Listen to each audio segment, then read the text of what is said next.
Selamat malam, kita berjumpa lagi di Sportcast Nusantara TV. Selama 1 jam kita bicara tentang sepak bola. Topiknya menarik malam hari ini. Oleh karena itu kami hadirkan bintang tamu kami malam hari ini. Khusus buat Anda semua. Selain Bung Ropan yang selalu setia menemani saya, kita telah hadirkan Bung Ropan. Ya. Iya kan? Pengamat sepak bola. Sudah nggak usah diomongkan lagi. The one and only. The one and only. Santai. Luar biasa. Bungkus nah ini. Yang selalu dipanggil Bungkus ya. Bungkus. Iya. Kita ini selalu Ini jadi partner yang Bungkus tuh. Di mana aja kan? Itu. Di luar kamera. Juniornya nih. Juniornya Ropan, juniornya Boyno ya nih. Sorry Mas Gus. Baik nih. Nah, Bungkus dan Bung Ropan. Yuk.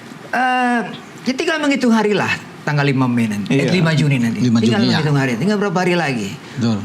Persiapan sudah harus dimulai lagi dari sekarang. Tidak sampai sebulan ya. Ini yang sedang ditunggu-tunggu oleh banyak orang. Kita menantikan lagi hiruk pikuk gempar di GBK ya Bungkus ya. Iya, betul. Nah, oke lah. Kita ke Bungkus aja. Iya dong. Tanya langsung ke Bungkus. Iya. Iya ya kan. Sudah ada di ditunggu. Bali nih Bungkus. Iya. Ya kan 26 Mei ini start. Start semua Iya di kan? Bali. Ya. Tapi Patrick Kluivert belum datang ya. Patrick belum datang gitu ya. Gitulah. Tapi hari ini Mas Gus, Dani Lansat dan Pastor tuh tiba. 2 asisten Ya. betul. Jadi memang idealnya gitu ya. Ini kompetisi Liga 1 kan tinggal 2 putaran ya, 2 pekan. Iya. Idealnya tuh saya bayangkan pelatih kita itu berburu pemain di beberapa pertandingan. Kan ada minimal dalam setiap pekan itu ada 9 pertandingan. 9 laga ya. Sebaiknya dari 3 pelatih itu masing-masing melihat 3 pertandingan disebarkan. Kalau jadwal itu kan PT Liga bisa atur. Jadi dalam bayangan saya itu pelatih-pelatih timnas itu minimal 3 orang itu melihat langsung permainan pemain-pemain untuk jadi bekal bagi skuad yang akan main bulan Juni nanti. Karena kan salah satu pernyataan Kluivert yang sampai sekarang saya pegang itu bahwa pemain-pemain lokal akan menjadi tulang punggung. Ya. Utang betul. Cita-cita kita ke depannya itu kan. Iya. Ya. Jadi kalau mau melakukan itu, langkah yang paling konkret sebetulnya lebih banyak melihat pertandingan liga. Memang mungkin argumennya begini, mau nyari seberapa mungkin yang paling bagus tuh ya udah yang ada sekarang. Mungkin argumennya begitu. Tapi dalam sepak bola kan segala sesuatu itu berkembang. Ya. Pemain-pemain muda bermunculan, pemain-pemain yang tadinya sedang menurun bangkit lagi. Nah, pelatih harus melihat itu. Karena pemain itu up and down-nya biasa gitu ya. Nah, pemain yang sedang dalam performa yang bagus, itulah yang dipanggil timnas. Bukan sekedar mengandalkan nama-nama yang selama ini emang sudah biasa dipanggil. Itu kan teorinya tim nasional seperti itu teorinya. Makanya bagi saya agak sedikit mengecewakan Kluivert tidak buru-buru datang untuk melihat sisa pertandingan yang ada. Harusnya bukan cuma 2 pekan terakhir ini, 4 pekan terakhir itu harusnya udah datang. Karena 4 pekan terakhir itu tim rata-rata fight-nya luar biasa. Dan fight luar biasa tuh ada yang memperebutkan posisi juara, ada yang memperebutkan posisi untuk antar klub Asia, ada yang di bawah.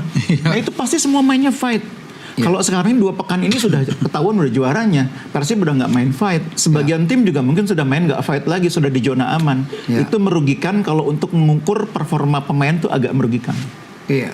Sementara Dani Lansat dan juga Pastor juga besok baru datang. Hari ini katanya. Hari ini datang. Hari ini, iya. Bung Ropan punya pandangan berbeda. Iya, tapi kalau memang Mulian jadi tidak punya waktu yang panjang ya dia untuk bisa memilih pemain. Jadi mau tidak mau menurut saya dia hanya akan memakai pemain-pemain yang kemarin diambil lawan Bahrain. Iya. Tidak ada lagi, saya pikir ada kejutan lagi seperti kemarin Septian kan Bagaskara yang diambil. Ya, kalaupun akan datang ya pemain-pemain yang sudah pernah ada. Seperti Egy dipanggil lagi. Ya kan dari Malang Kembuaya. Iya dari Malu ada Yakob, Sayuri, kan pasti itu walaupun dia kan lagi naik, lagi bagus.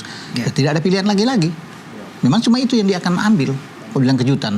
Ya mungkin saya pikir tim yang juara seperti Persib Bandung harus ada terwakili lah. Namanya champion kan di Liga Indonesia, apapun itu ya harus ada. Ya dong, iya dong. Persib juara. Ya, masa klub yang ada dalam bertarung di zona merah, zona degradasi, tapi wakilnya ada di timnas, ya kan? Apapun itu terserah dia kan, tapi harus ada. Keterwakilan itu mesti ada. Di mana-mana di seluruh dunia, tim yang juara 1 di liganya top pasti akan ada. Ya kan? Liverpool Bagaimana? Wah, pasti mesti ada misalnya. Iya, memang pernah ada kasus di mana klub yang pemainnya klubnya juara atau pemainnya ada di tim nasional itu pernah ada memang ya. Tapi itu jarang sekali. Dan itu bukan merupakan teori yang umum ya. Teori yang umum itu kalau tim itu juara, mestilah tim itu punya kelebihan. Dan kalau sebuah tim punya kelebihan, mestilah pemainnya bagus gitu lah. Minimal ada pemain yang bagus. Kalau nggak semuanya bagus, ada pemain yang bagus. Iya. Nah, kan memang agak mengecewakan kalau misalkan pemain menjadi juara bersama timnya, tapi di tim nasional tidak terwakili. Apalagi kalau menurut saya, musim ini menurut saya beberapa pemain Persib itu tampil sangat bagus. Ya. Atau minimal bagus. Beckham, Kita sebut ya. misalnya Beckham. Beckham itu termasuk pemain muda yang paling menonjol, mencetak Ya. 6 gol. 6 gol, musim ini. 3 assist ya. Betul. Dan itu salah satu pemain yang kalau dia main itu bisa menjadi game changer, mengubah situasi di lapangan. Ya. Jadi Boyan Hodak sering memainkan dia sebagai game changer. Babak kedua masuk mengubah situasi. Nah, itu sering dilakukan berkali-kali. Nah, pelatih kan biasanya butuh pemain-pemain kayak begitu. Mainnya mungkin nggak 90 menit, mungkin nggak 45, 15. Mainnya 20, tapi dia game changer. Nah, oke lah dia usianya masih muda, belum teruji di timnas senior. Why not untuk dicoba gitu loh. Bukan untuk sebagai starter mungkin. Iya, betul. Tapi minimal pelatih harus memberi apresiasi terhadap pemain yang progres supaya dia ke depannya juga punya harapan untuk berkembang. Itu satu, Beckham. Yang kedua, ada pemain senior juga yang konsisten juga penampilannya, Edo.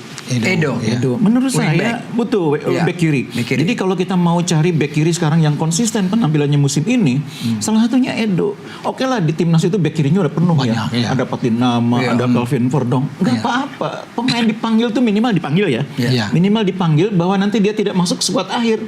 Pemain udah seneng, timnya juga seneng gitu ya. Dan satu lagi menurut saya pemain Persib yang juga menonjol musim ini sebetulnya satu lagi Adam Alis. Adam Alis. Gelandang yang bisa menjaga keseimbangan di lapangan tengah. Kita kan kurang pemain di tengah situ. Kita kemarin tuh sangat bergantung kepada Tom Hai, Ricky Pelupesi. Kambuaya, Joey Pelupesi. Joey Pelupesi. Nathan kan di klubnya aja jarang main. Iya. Bahkan posisi aslinya kan bukan gelandang tengah, back Iya. kiri. Iya. Jadi menurut saya sebetulnya tidak ada salahnya kalau pemain seperti Adam Alis dipanggil. Dan itu bukan cuma Persib, di tim yang lain juga masih ada pemain Masih yang banyak, bagus iya. yang menurut saya juga sebaiknya mendapat kesempatan dipanggil. Right, betul. Bung Ropan, ada satu nama aja yang belum disebut oleh Bungkus. Mark Locke misalnya, tampil sangat konsisten, sangat bagus. Iya, saya pikir masih tergantung dari Patrick Kluivert lah untuk bisa memanggil Mark Locke kalau memang dia masih dibutuhkan. Saya pikir tidak ada masalah dan di Persib juga kan dia selalu main. Iya, starter Mark Locke juga. sebagai starter. Ya. Jadi bisa makanya gelandang tuh masih banyak masih perlu untuk ditaruh dipanggil di tim nasional. Iya. Tapi kan semua berpulang kepada pelatih itu sendiri untuk bisa melihat. Namun seperti Mas Gus bilang, memang harus ada keterwakilan. Kalau klub juaranya di liga itu memang harus ada. Apapun itu, mau dimainkan, tidak dimainkan, tapi harus dipanggil. Minimal Iya. untuk memastikan bahwa sistem reward and punishment itu jalan. Jalan. Kalau tim itu juara kan kita harus reward. Rewardnya kan Right. kalau dari liga kan sudah jelas berupa Yeah. hadiah. Yeah. Tapi reward dari tim nasional yaitu berupa kepercayaan untuk memanggil pemain. Dan itu bagus untuk memberikan semangat bagi tim-tim itu untuk bersaing. Pemain-pemain itu bersaing. Jangan sampai pemain punya pikiran gini. Udahlah saya sih nggak usah bagus-bagus amat di tim nasional juga nggak bakal dipanggil. Nggak bakal dipanggil, ya. Yang dipanggil itu aja. Jangan sampai ada pemikiran seperti Ya, itu. setuju. Jadi pemain harus terus merasa bahwa peluangnya masuk tim nasional tuh akan selalu ada. Ibaratnya tidak pernah ada kata terlambat untuk masuk tim nasional. Dan itu sudah terjadi dalam banyak kasus kan. Tidak hanya di Indonesia, di luar negeri juga banyak pemain yang masuk tim nasional di usia tua. Dan kemudian ternyata mampu perform dengan baik. Ya. Nah ini saya pikir yang harus menjadi pemahaman bagi pelatih tim nasional. Mungkin menurut saya pelatih sekarang ini kan rata-rata belum terlalu banyak paham kultur sepak bola Indonesia. Mungkin ketika mereka memanggil pemain di kesempatan sebelumnya, waktu kita lawan Australia dan Bahrain, itu listnya itu sebagian besar kan hampir sama dengan list pelatih sebelumnya. Hampir Nah sama. kalau sekarang kan mereka sudah lihat tuh, ditambah sekarang datang lagi untuk lihat. Kalau listnya masih sama, itu sebetulnya pukulan buat kita. Berarti liga ini kualitas pemainnya Betul. gimana gitu kan. Iya. Jadi itu sebetulnya pukulan. Kalau sampai list yang dipanggil yang kemarin dengan yang sekarang sama, itu sebetulnya warning bagi liga kita. Dan saya pikir tidak akan berubah, Mas. Hampir sama. Saya pikir tidak akan banyak berubah. Yang sudah pasti udah ada Elkan Bagot. Dan kalau dia datang dipanggil lagi. Dan katanya saya Dia udah di Bali. Sudah di Bali. Sudah di Bali. Dan Dia- menurut saya Elkan Bagot itu layak dipanggil. Begini, bukan sekedar karena dia pernah berada di tim nasional. Elkan Bagot itu pemain yang secara konsisten tiap tahun dipinjamkan oleh Ipswich dan tiap tahun juga di klubnya itu main cukup banyak. Iya. Sekarang dia di Blackpool main Di 18 Blackpool. kali loh. Iya. 18 kali itu cukup banyak untuk seorang pemain usia 23-24 tahun. Betul. Dan kalau untuk tim nasional, Elkan itu senior. Ya. Capsnya sudah 24. 24 caps. Iya, 2 jadi gol. kalau sudah 24 artinya dia bukan pemain baru lagi. Dan itu menurut saya pemain seperti itu tidak masuk akal kalau pelatih nggak berpikir. Clifford, Daniel Hanzat, Pastur pasti Pastur, akan melihat. Ini Clifford ini pernah 24 kali main ya. Tingginya 195, umurnya masih 23. Musim ini main 18 kali. Why not kita coba gitu loh. Jadi menurut saya pasti akan bagus tuh masuk dalam daftar pemain atau minimal pemain yang diundang untuk ikut berlatih. Iya. Oke, Bungkus, Bung Ropan, kita break lagi. Kita break dulu lah, ya kan? Kita bahas Elkan Bagot tadi karena sudah disinggung Elkan Bagot setelah pariwara berikut ini.